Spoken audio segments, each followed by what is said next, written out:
Welcome to the Value Builder Podcast, where we focus on real estate with a value-add mindset. Real strategies, real operators, real outcomes.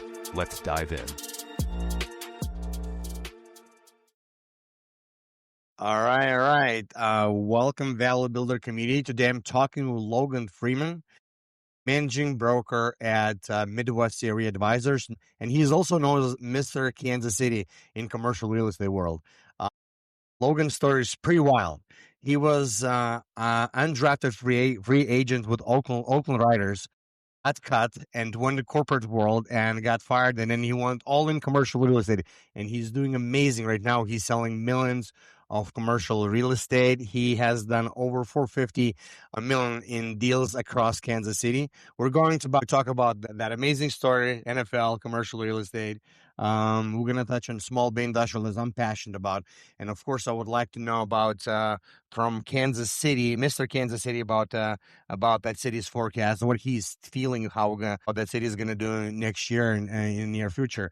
So welcome, Logan, to the show. And if you don't mind, let's dive in quickly into your story. And of course, I want to start from your NFL story and then transition to commercial real estate, so they can audience can get an idea, of your humble beginnings. Yeah, absolutely. Well, Saul, it's my pleasure to be here on the Value Builder podcast today.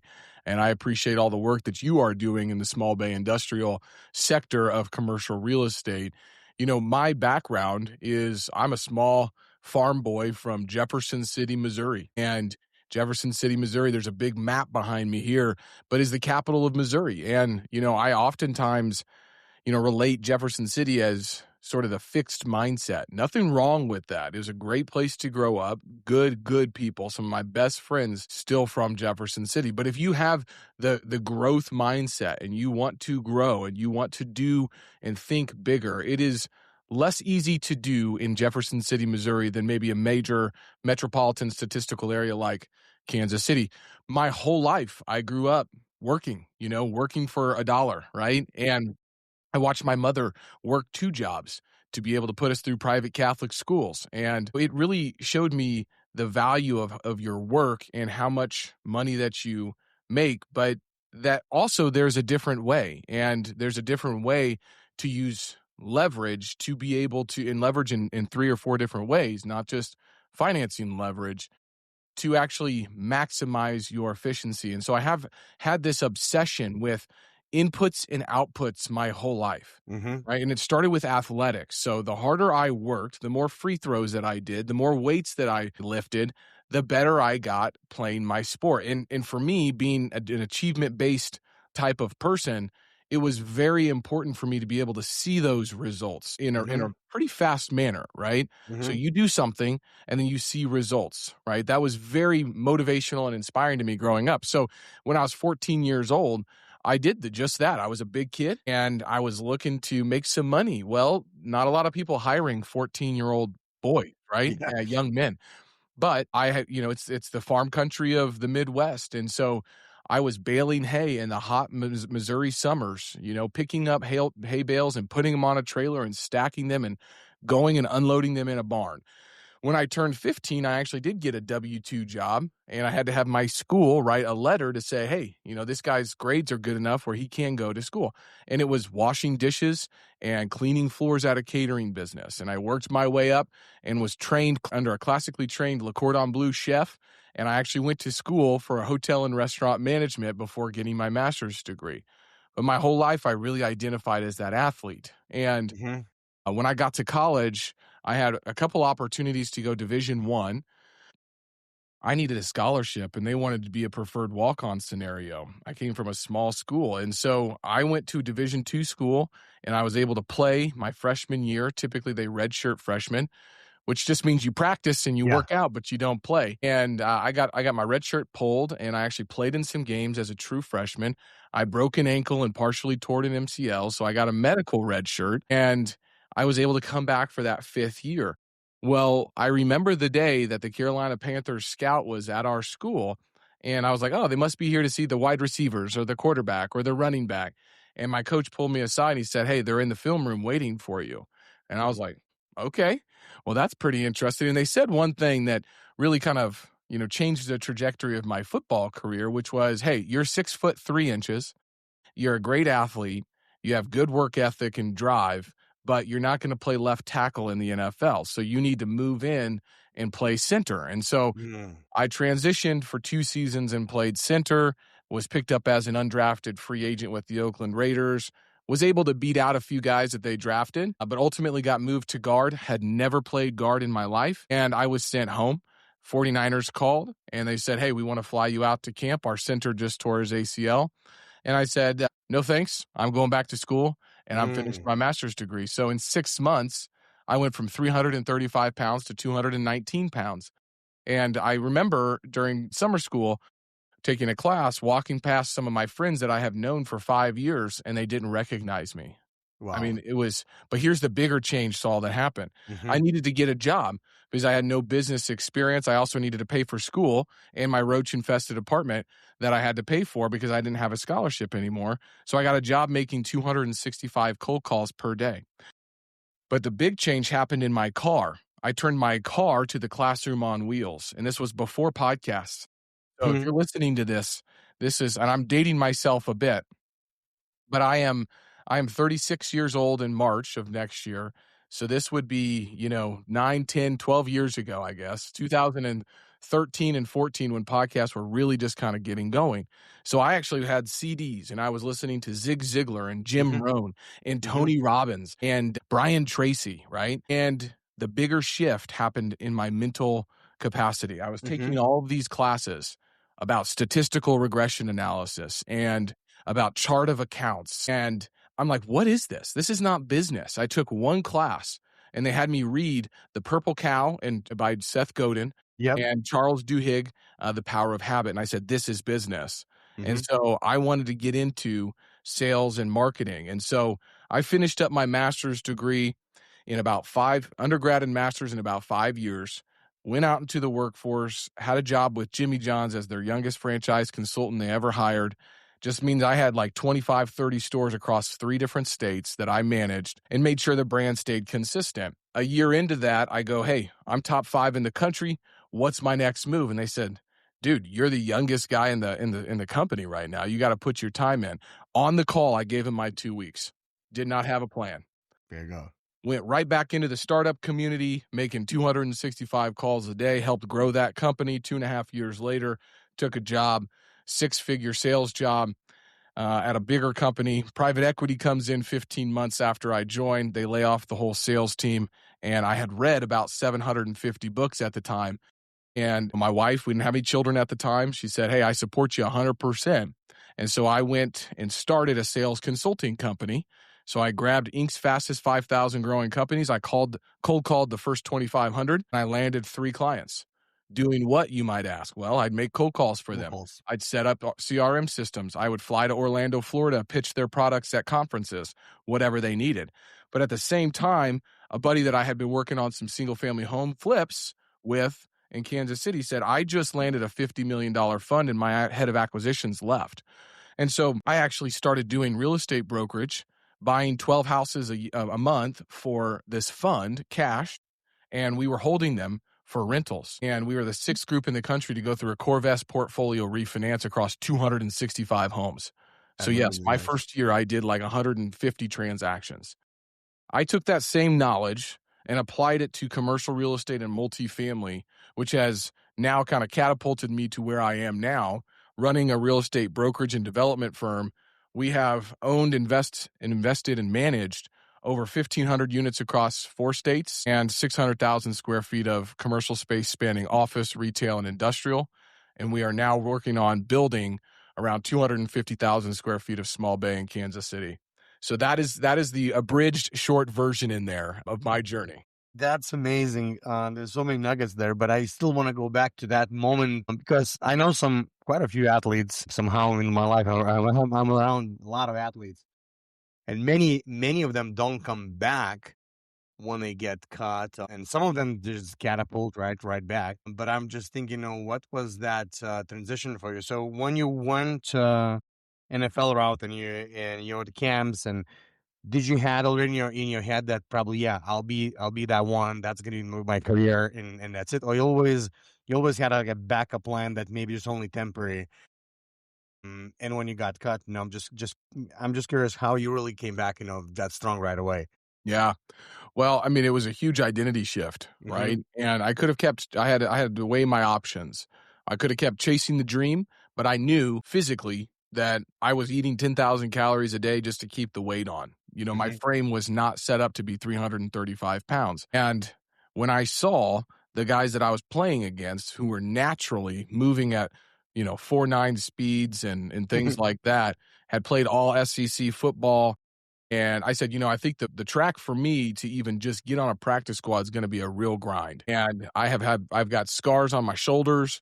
My fingers all do that. I've broken an ankle, torn an MCL, but my brain was still smart. And I just felt God had a different calling on my life. Right. And so I had used my body up to that point to make a living. And, Hmm. I just felt like my brain was time to utilize that and exercise that muscle instead. But going through that transition, I really had to dive back into my faith, but also I had some mentors that were telling me to read those books and listen to those tapes. And I call it like this, man. I mean, John Wooden says, you're never going to outperform your inner circle. And so I made my inner circle the mentors that I wanted to be and wanted to listen to. And so I just poured myself into personal development at that point. That's amazing. That's awesome. All right, let's dive in right now in real estate. You manage so many square feet. You guys, I'm assuming you're leasing those properties as well, besides management, right? Correct. Okay. So can you give me fundamentals to why do you think you're doing better? Is that still tenacity of old school, making more phone calls and just volume based, or is there anything else that you have some competitive advantage compared to other folks, technology, CRMs, whatever. But what would be maybe there's something else. I'm just curious. Because leasing in my business, I think it's very underrated, but actually it's probably one of the probably most important thing in commercial real estate. Yeah. Finding Yeah. deals, but you need to keep those properties full in order to perform. I think that first and foremost, the tailwind that we've got is the fundamentals of Kansas City. I mean, a lot of people were chasing overpriced coastal markets, and Kansas City has been delivering what actually matters, which is Hmm. fundamentals, that pencil and growth that you can kind of bank on. So Hmm. I'll give you some stories and numbers that really don't lie. I mean, for the last 10 years, we've been adding around 25,000 people a year, right? Hmm. We got 5.3% unemployment growth versus, our unemployment versus 6% nationally, right? Which means that we just have quality jobs driving real demand. Our multifamily market just posted 4% rent growth, the second highest nationally, with 95% occupancy. So that's not really speculation, that's performance. But, what separates, I think, Kansas City from every other emerging market story you'll hear is we've got Fortune 500 validation happening right now. Pfizer just committed $175 million for 425,000 square feet of office and Wow. 2,000 jobs. That's the largest office recruitment in our region's history. Right. So meanwhile, everyone's writing, office obituaries. We're posting 432,000 square feet of positive net absorption in the first half of 2025. But that's really just the beginning. I mean, Panasonic's has built a $4 billion EV battery plant in DeSoto, Kansas, creating 8,000 jobs, right? Google and Meta are dropping billions on data centers. I mean, these aren't just local plays. These are global companies making billion-dollar bets on Kansas City's future. And I mean, the other part that I'd say is really compelling is the infrastructure story. I mean, we've got $6.3 billion, just 8 major developments happening right now. And those aren't just planned or proposed, those are under construction. Right, we just finished up a $351 million streetcar extension that opened. We've got Samara Road from New York City doing a $527 million project in the West Bottoms. Right, we've got $334 million in downtown public space investments. And, here's where it gets interesting for investors. I mean, our cap rates still make sense. Multifamily in the 5 to 6% range, delivering that 4% rent growth that I mentioned. Industrials around 7% caps with 7.5 million square feet of absorption.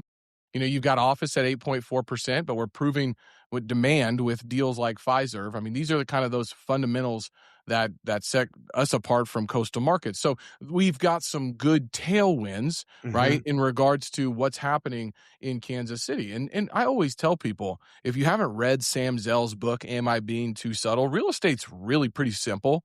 Go find the imbalance between supply and demand. and then serve that intersection, man. I mean, that's where it's at. When you are trying to compete in a blue ocean where everybody else is and everybody's doing the same thing, that's when it gets really hard. And so there really isn't any competitive advantage per se. It is more about location, the asset quality, and then executing on a good fundamental plan, right? But this year has been an absolute transformation in regards to how we are utilizing artificial intelligence. So I'll give you one use case. For our multifamily properties, for example, I saw a big gap where a lead would come in and our team would actually respond to that lead. So I went and implemented a chat bot that these groups could actually call and talk to. It was trained on our property management software. It knew everything about the property, pet fees and the utilities and everything.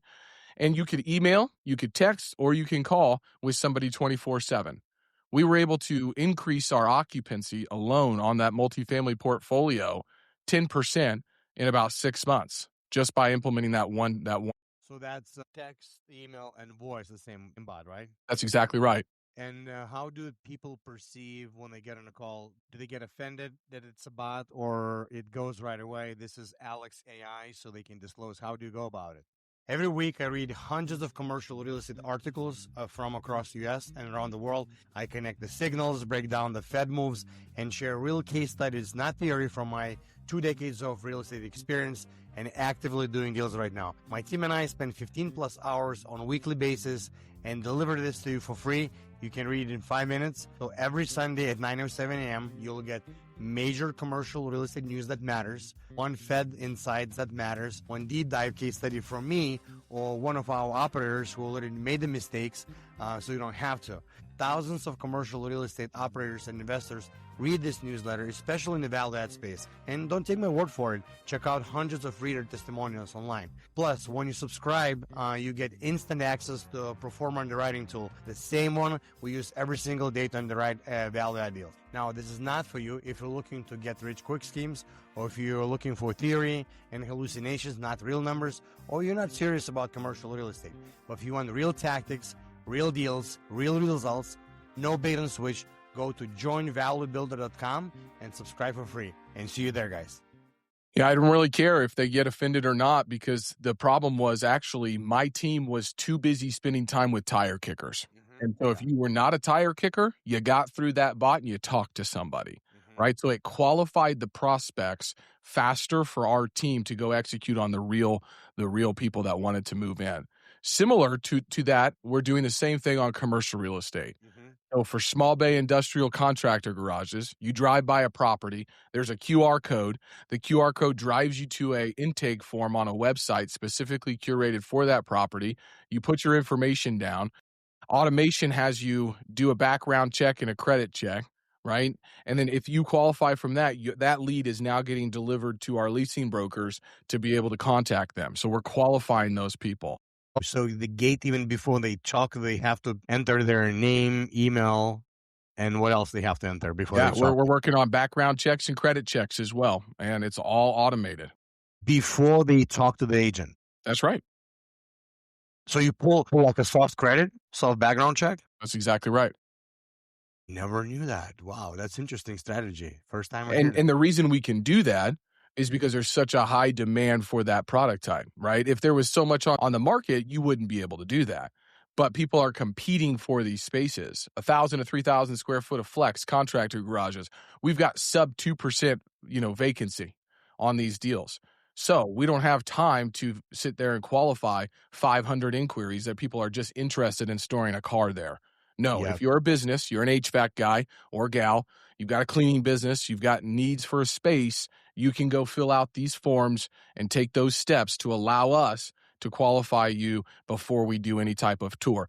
The other thing that we'll do is really great video tours, walkthroughs with Matterport cameras and technology, so they can actually feel like they've been at the space before they actually go tour it as well. Yeah, that makes sense. But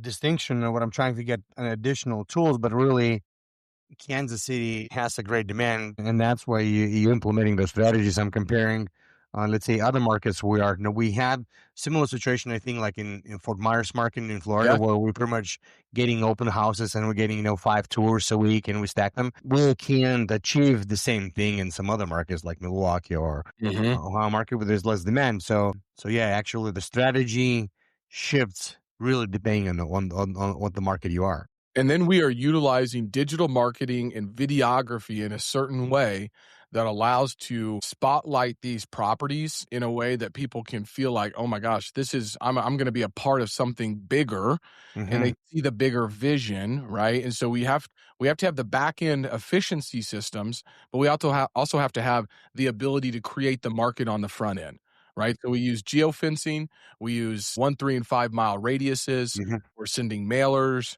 we're sending text messages, we're making phone calls, we're doing email campaigns, letting everybody know there's new space available, right? For example, we are working on some luxury car condo projects, and Mm-hmm. we will target households above $750,000, likely have cars in the garage, and they want to be a part of kind of a club where they can go hang out with their buddies who all have, $300,000 vehicles, right? And Mm-hmm. so just depending on the product and the project, we will specifically tailor a marketing strategy towards that. Makes sense. Makes sense. So, those projects right now, so you are the principal and the owner on those projects. Mix of both. We will also work with landowners and developers on their pre-leasing, pre-construction, and design side of the business. And then once they start breaking ground, we start the pre-leasing strategy. Makes sense. Makes sense. Yeah. And the reason I'm asking is just because to execute or to pay to have resources for this type of thing, it's typically a little bit typically more expensive than traditional leasing expense. How do you pay for it? So if it's my property, it's no brainer for me, right? So, but if there are partners involved, um, sometimes it's not an easy conversation. Yeah. Well, think about it like this. Working Yeah, on a 90,000 square foot, $20 million dollar project. And I said, hey, you got to bring me on so that I can go get you 5 to 10 leases so that you can go to your equity and you can say, exactly. hey, we're already a percentage of this pre-leased. You can go to your bank and you can say, hey, we're already got this amount of throughput on inquiries coming through, right? So it helps the financing side of the business as well. Also, for me, this is not a one-off project, right? I'm looking to build the most robust system for pre-leasing and leasing small bay in Kansas City. So if that's the case, then I'm spending marketing dollars. A project that we've got that they might have inquired about may not fit, right? But if I've got 3 to 4 other projects, I'm monetizing that lead in a different projects. It's no longer, hey, I got marketing spend for just one deal, right? They come into MWCREAdvisors.com, they see all of the projects, right? And we work with them to say, hey, this space might not work for you, but this one will, right? Depending on their timing and what their needs are. So I'm trying to create that whole robust system, an ecosystem where people can get monetized across different projects. Makes sense. Now, do you mind sharing, getting tactical? Let's say your top three marketing lead sources for small bay. I can speak, let's say, for Illinois or Ohio or Milwaukee. I think I would rank paid ads on Facebook Marketplace number one. Number two, it just same old police sign, no branding, just massive police sign. And then I think would go LoopNet, then probably Craigslist, then direct mail. Do you mind sharing what are your top three in Kansas City? Yeah, those are very similar to what we've got here. I think it's the execution side that matters, right? We Mm-hmm. we don't have any problem getting visibility on the Mm-hmm. properties. It's about qualifying the true prospects once they have raised their hand, Mm-hmm. right? And so then it becomes, yes, I mean, the mailers are important. We actually get a decent amount of leads through LinkedIn, right? Mm. We get a decent amount of leads through SEO and blogs that we're putting out about this space. One LinkedIn post has generated 3 to 5 tenants for one specific project, right? And so it's that videography about the property And then it's getting that out there on LinkedIn and social media posts. It's spotlighting it on the podcast. Actually, we actually spotlight the actual projects on podcasts, which then goes That's to interesting. YouTube as well. So we'll have the developer on talking about the project, talking it through the site plans, what the rents are going to be, what the amenity stack is. And then all of that is now marketing collateral for us. Once they go to that landing page, all of it is there for them to review. And so the lead may say, hey, I'm interested, and they go to a landing page that just, they fall off. But if you've got a video, you've got a blog, you've got site plans, and a specific curated website per property, we have seen much better click-through rates and follow-through rates in being able to contact those leads through that because they feel like they are more invested in that project. That's awesome. Actually, just gave me an idea. Mm-hmm. I will, and I should, and I will get our partners and asset managers of the properties, and we talk about the property and spotlight and just repurpose that podcast on some social media channels in those markets. Again, we are out in different markets, a little different, but I'll piggyback on that strategy and try it out. No, that's amazing. Yeah, absolutely. I've actually got a full presentation, Saul. Just remind me, and I'll send it to you. And it walks through all of those different mediums that we go through. Oh, The other thing that we'll find very valuable is trade associations, local chamber of commerce meetings, and being active in the community. Oh man, yeah, I want to spotlight here, and I think when a podcast will come out, that'll be public. Finally, sign a deal with Chamber of Commerce, and they're moving into one of our facilities. Amazing. Entire Chamber of Commerce moving in our campus.